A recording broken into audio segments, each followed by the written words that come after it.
Hi, Chris Conway here. I'm here to talk about my latest piano album, Little Introspections, which is just out on Bandcamp now and will be out in a couple of weeks on the other digital stores. It's an album of 25 piano improvisation miniatures, which is a different format for me to improvise over. And I also recorded each one on a different day, actually during the heat of the August heat wave. But I wanted to just come to the studio and record each piece fresh without thinking of what went before, and just to capture a feeling and stop, rather than do a long evolving improvisation. Just do a little feeling, capture it and stop. And that's what I've done here. The longest track's about 4 minutes and the shorter ones are shortest about just 20 seconds or so. But it's whatever happened. I tried to bring a bit more melodic playing than my previous album, which was Spring, Full Moon, Solitude. I had to think there. And that one was very sparse and lots of space and atonal, quite a bit. But here I just let it, whatever I was feeling. So sometimes melodic. There are a few darker tracks. I think listening back, I thought it kind of has an overall quite wistful feeling, which is why I called it Little Introspections. And I wanted to think about or talk about really my story with piano, and certainly recorded piano. I'm self-taught. I don't read music. I was taught myself as a child.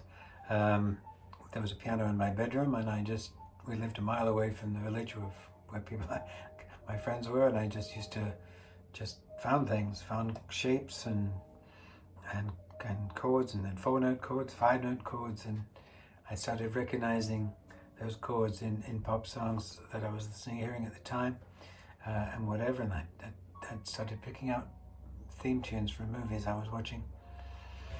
And I got into, jazz rock first with Santana. My brothers were much older than me and had a nice hippie record collection.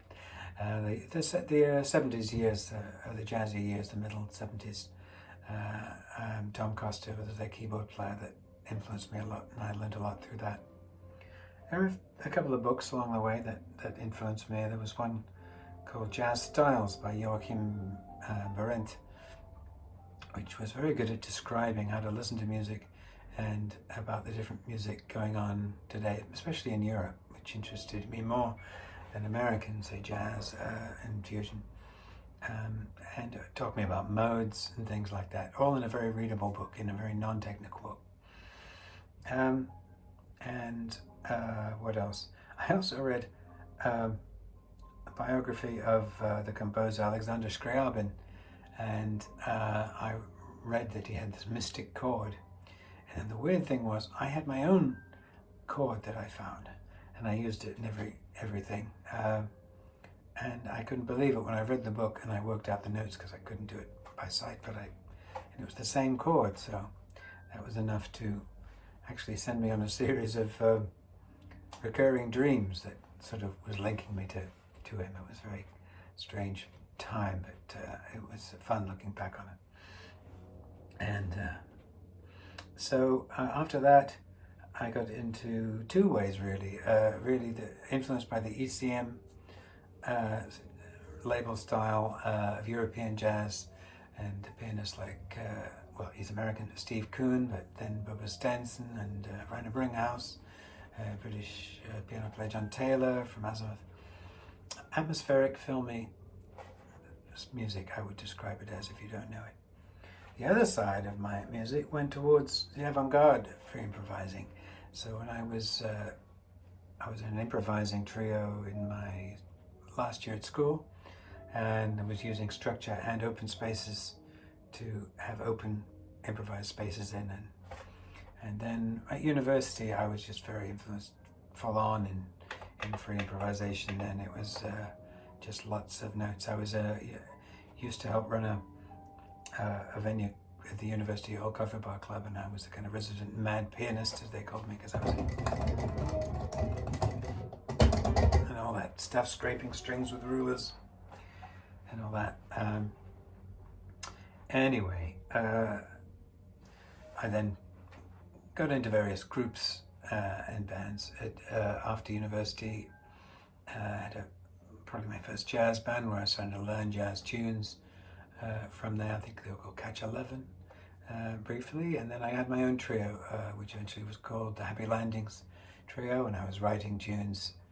And then in 1989, I turned professional. There was the Enterprise Allowance Scheme, which was a scheme from the government to pay you a bit more than the dole to say that you were running your own business. And I did it as a musician and largely a pianist. And I played in bars and restaurants, pubs, and functions. And I slowly learned material, mostly out of my head. There was a long-running, I ran a jam session at a place called the Pump and Tap, which is a pub, and that was for about 7 years. I started just on my own, and people came to join with me, and it was a regular thing for 7 years. And then I played a regular thing for 12 years of my life, every other Saturday at the hotel restaurant, nice posh restaurant with a nice baby grand.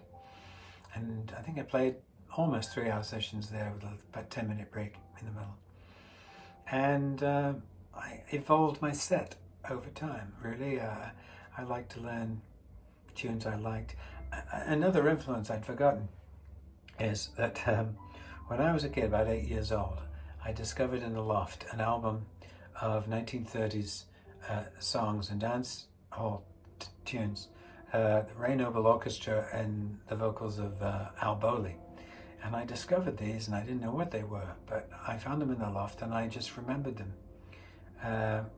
And one day, my parents were having a dinner party, and I burst in with a straw hat, and I started singing these songs that Al Bowley was singing. And they thought I was channeling some weird. They didn't know I knew any of this music or where it had come from. So,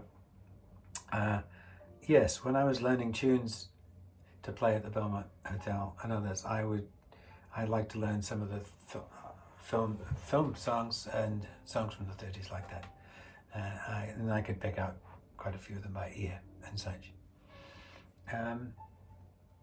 So yes, I had to make a living, and I sang more, and I had a 28-year residency with Andy Nichols tenor sax at the Cactus Cafe, and he was in eventually my quartet as well. So jazz was going on, but I had to play more American jazz to work than I would normally listen to at home.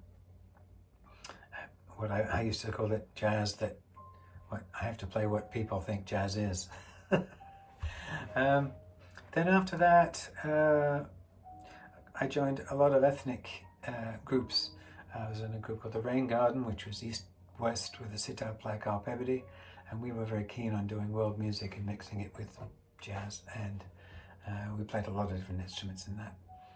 And I joined a group in London called Jazz Orient, which also went on to be called Reorient for a different record label, with sitar player Baluji Srivastav and singer-dancer Linda Shanovich. And I was the jazz, really, in the Jazz Orient, in that we were a trio, but we also had extra musicians, and we recorded quite a lot of albums. I wrote sort of in that style for that, with the Eastern influence to it.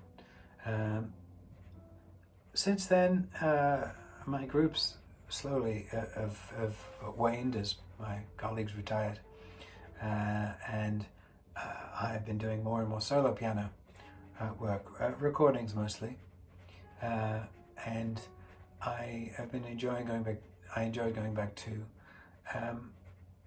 improvising in an arty way, I suppose.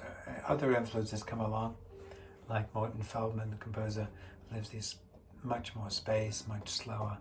I grew tired of the hurly-burly of the free jazz, free improvisation. I just didn't like all the notes anymore, and wondered, why am I playing all these notes? But I got into liking more space and more atmosphere in what I was doing. My first album, piano album was this, Sanctuary, in about 95. And these were mostly my tunes, little tunes I wrote years ago when I was a kid, and I just expanded in teens, late teens rather, expanded into pieces, longer pieces for this. I think there's one improvisation on it. This was actually re-released about 7 years after that, is Piano Natural. You'll find both of them online, depending on which shop you're on, but they're both available out there. My next, I did my first piano improvisation album was Glisten, and that one was around 2010, that's what it says. And I actually did this similar thing I did with the new album of only recording a piece at a time, per day, and just capturing that thing. And it was melodic, and it was quite interesting thinking, I'm on track number 7 now. How is this going to be different from what I've done already? And that was a good grounding. But over time, I wanted to do longer pieces, and there's only 3 pieces on Midnight Window Blue, which came a few years later. And one track is 30 minutes long, and the other 2 tracks around 10 minutes long. And I was expanding things using more minimal music and other influences in there as well. And yes, I had to do it. Outside In is all one piece, 52 minutes long. But I introduced microphones outside the studio to record outside sounds, just for a change, and to give me some perhaps inspiration along the way to doing this one piece. And this little rain comes at the end, and you hear sometimes a car will go by or what have you. And then I got interested in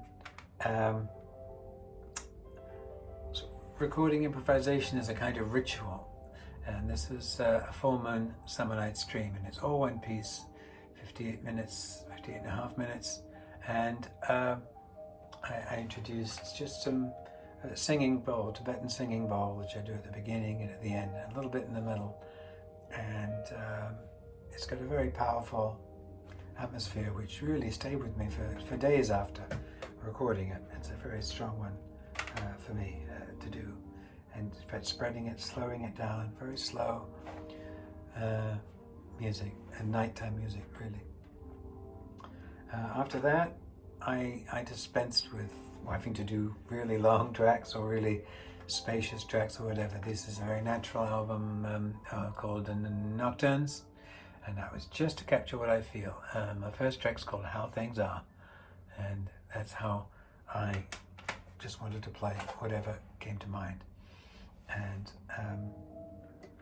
then coming up to my most recent one before the one that's just coming out, which is Spring Full Moon Solitude, which I wanted to do very, very sparse music, and at the same time I knew it was going to be used as source material for an album with my friend Jim Tetlow. We're in a duo, ambient electronic duo called Memory Wire, and he was planning on using some of that, and he requested it to be sparse and atonal perhaps, and so that's my recorded history, and I've told you a little bit about how I learned the piano and where I am now with the piano.